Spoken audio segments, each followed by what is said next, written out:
Preservation. Any engine will tell you never to go to the smelter's yard. It is the place where engines go to meet their end and provoke enough fear to keep most everyone out, except the two diesels that work there, Aaron and Bert, who rebelled in the power that the smelter's yard gave them over other engines. If an engine could not be found to take scrap to the smelter's yard, Harry or Bert would venture out to pick it up themselves, a task which they loathed.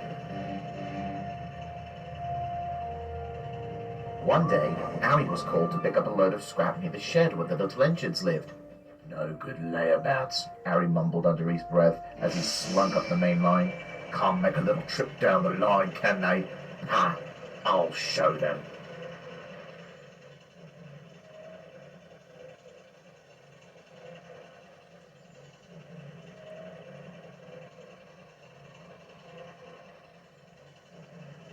Several wagons laden with rusted scrap iron waited in the sidings for Harry.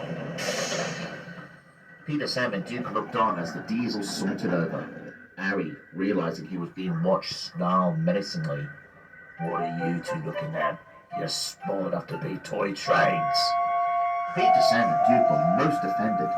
They were small, to be sure, but they were certainly not toys, and they had as much right to be in the siding as Harry did. "Who are you?" said Peter Sam. "None of your business," Harry snapped.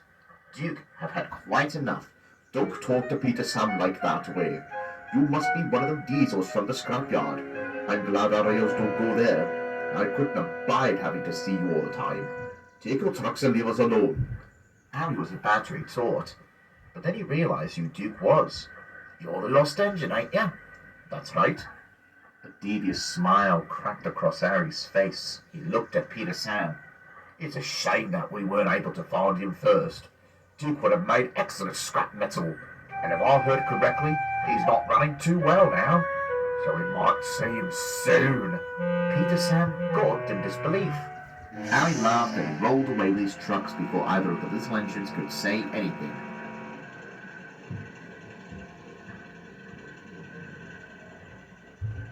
"Don't listen to him, Peter Sam. Now hurry or you'll be late for your evening passenger train." Peter Sam scampered off to fetch his coaches. He was usually very excited to take his evening train to pick up the passengers from the lakeside, but tonight he felt very worried and confused. What if Duke would have been sent for scrap when he was found? And what if Duke broke down? What would happen then? The normally jovial Peter Sam was very quiet for the whole trip.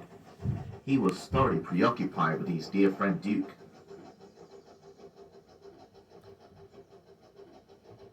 The next day, Peter Sam sat in the station yard, waiting for Duke to pass with empty slate wagons destined for the quarry. This was always a sight to behold, as Duke charged the hill towards the top station. More than anything, Peter Sam heard that this would prove to Harry that Duke still had a lot of strength.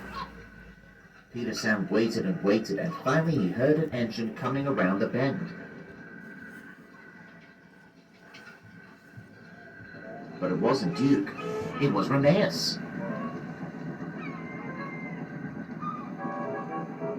"What are you doing here?" Peter Sam called. "Duke isn't feeling well today. I'm pulling his train," Reneus said as he sailed past. This made Peter Sam very nervous indeed. If Harry found out Duke was out of service today, what if he came to take Duke for scrap? Without thinking, he raced back to the sheds where Duke sat dozing. Grandpa, come on out! You'll feel better if you get out to pull a train." "You impudent scallywag. I'm under the weather today. Haven't you heard?" "But you can't be ill. If that diesel sees you... Peter Sam started. "I'll be taking for scrap, is that it?" Peter Sam looked down at his buffers and began to cry. "I don't want you to be scrap, Duke. You've only just gotten here." Duke smiled warmly, his old eyes twinkling. "Never to worry, Peter Sam. I'm not going anywhere." You're not?" Peter Sam sobbed. "My, no, I can't be scrapped. That search party found me because they wanted to preserve me. Even if one day I'm out of puff entirely, I'll still be around. That dirty diesel only said those things because I told him off." Preserved?" "Yes, all of us little engines are preserved. We're safe here, Peter Sam. I promise." This made Peter Sam feel much better. He stayed in the shed and talked to Duke for a while, and then went off to find his own train. He felt much better knowing that no matter what, he and his friends would all be together. He also knew exactly what to say next time he saw Ari the Diesel.